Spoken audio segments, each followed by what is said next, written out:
Hello students, welcome to e class of Hindi grammar.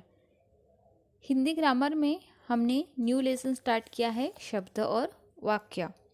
तो last video में हमने देखा शब्द क्या होते हैं, वर्णों के सार्थक मेल को हम शब्द कहते हैं। ये हमने लास्ट वीडियो में पढ़ा। उसमें हमने दो वर्ण वाले शब्द देखे, जैसे घर, बस, रथ। तीन वर्ण वाले शब्द जैसे हिरण, चिड़िया, गुलाब।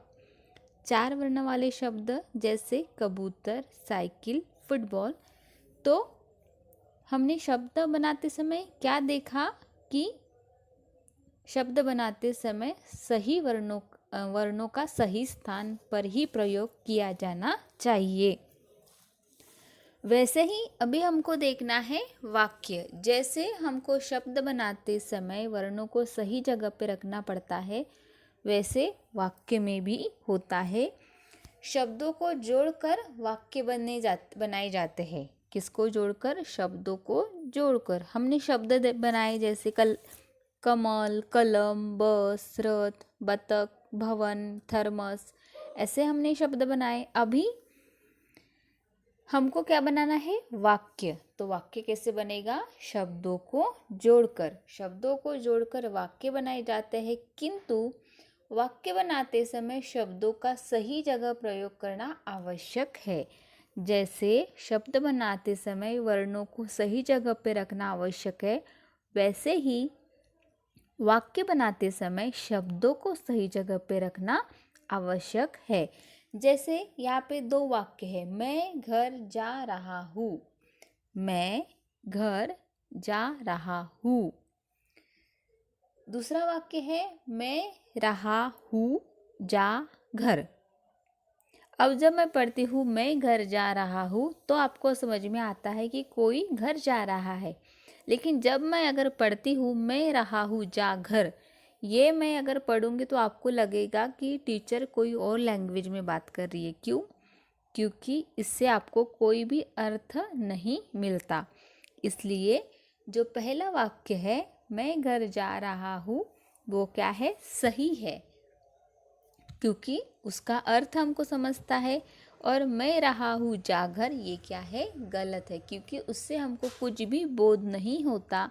सामने वाला इंसान क्या कर रहा है इसका बोध हमको नहीं होता है। जबकि दोनों वाक्यों में एक समान शब्दों का प्रयोग किया गया है। दोनों शब्दों में जो शब्द है वो कैसे है? एक जैसे है, सेम है। फिर भी पहले वाक्य में जो शब्द है वो सही जगह पे है, इसलिए वो सही है, उससे हमको अर्थ समझता है। दूसरे वाक्य में जो शब्द है वो गलत रखे हुए हैं, इसलिए वो वाक्य भी गलत है। तो अभी हम देखते हैं वाक्य कैसे बनते हैं। पहला चित्र अगर आप देखोगे तो वहाँ पे कोई लड़का खेल रहा है। क्या कर रहा है? वो खेल रहा है। तो अपने पास शब्द कौन कौन से हैं अभी? सचिन खेल रहा है। सचिन खेल रहा है। तो अभी इससे हमारा वाक्य कैसे बनेगा? सचिन खेल रहा है।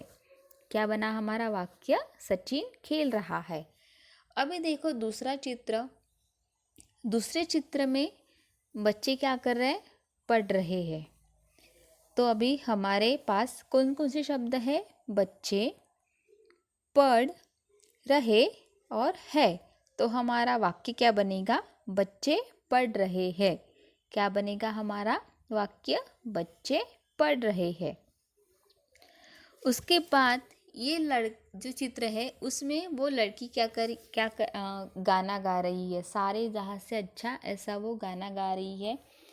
तो हमारे पास शब्द कौन कौन से हैं? रेनू गीत गा रही है। रेनू अधिक गीत गा रही है। तो हमारा वाक्य क्या बनेगा? रेनू गीत गा रही है। कौन सा वाक्य बना? रेनू गीत गा रही है। चौथे चित्र में तालाब में मछली तैर रही है, हमको तैरते हुए दिख रही है। तो हमारे पास शब्द कौन कौन से हैं? मछली, तालाब में तैर रही है। हमारा वाक्य कैसे बनेगा? मछली तालाब में तैर रही है। क्या बोलोगे आप? मछली तालाब में तैर रही है। तो ये क्या है? हमारे वाक्य। इसको हम क्या बोलते हैं? वाक्य। जैसे आप रोज मॉर्निंग में रेडी होके स्कूल जाते हो, तो आप कैसे बोलते हो? मैं रोज स्कूल जाता हूँ। कैसे बोलते हो? मैं रोज स्कूल जाता हूँ। अगर आप बोलेंगे हूँ जाता रोज मैं स्कूल, तो इस वाक्य में शब्द ठीक नहीं रखे हैं, इसलिए वो वाक्य क्या होगा आपका? गलत। तो अगर आपको सही वाक्य बोलना है तो आप क्या बोलेंगे? मैं रोज स्कूल जाता हूँ। तो वाक्य बनाते समय, जैसे शब्द बनाते समय हमको वर्णों को सही जगह पे रखना ज़रूरी है, वैसे ही वाक्य बनाते समय शब्दों को सही जगह पे रखना उतना ही आवश्यक है। जैसे अगर कोई लड़का हंसता है तो आप क्या बोलेंगे? मोहित। जैसे अगर उसका नाम मोहित है तो मोहित हंसा। अगर कोई लड़की है, उसका नाम श्रेया है, अगर वो दौड़ रही है तो आप क्या बोलोगे? श्रेया दौड़ रही है।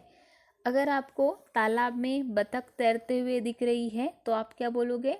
बतख तैर रही है। तो ये क्या होंगे आपके वाक्य। शब्दों के सार्थक मेल से एक संपूर्ण वाक्य का निर्माण होता है। कैसे? शब्दों के सार्थक मेल से। हम सार्थक मेल से क्यों बोल रहे हैं? क्योंकि शब्दों को सही जगह पे रखना आवश्यक होता है। यदि शब्दों का क्रम सही नहीं होता या शब्दों के समूह का कोई अर्थ नहीं निकलता तो वो शब्द समूह वाक्य नहीं कहलाता। जैसे फूल ला अमर का कमल। क्या बोला मैंने? फूल ला अमर का कमल। मैंने अगर ऐसा बोला तो आपको इससे कुछ अर्थ समझ में आया क्या? नहीं। तो ये वाक्य क्या हो गया? गलत। अगर मैं बोलूँगी अमर कमल का फूल ला, ऐसे बोलूँगी तो आपको इसका अर्थ समझ में आएगा कि मैंने अमर को कमल का फूल लाने के लिए बोला है। इसलिए वाक्य लिखते या बनाते समय शब्दों के सार्थक क्रम का ध्यान अवश्य रखना चाहिए। इसलिए वर्णों का सार्थक मेल शब्द कहलाता है और शब्दों का सार्थक मेल वाक्य कहलाता है।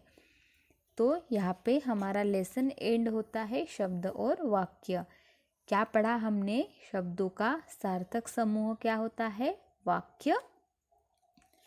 शब्दों का सार्थक समूह यानी कि जो सही जगह पे रखे हैं वो होते हैं वाक्य, और वर्णों के सार्थक मेल को हम बोलते हैं शब्द। कल के होमवर्क में हमने शब्द पढ़े थे, आपने शब्दों का होमवर्क किया था।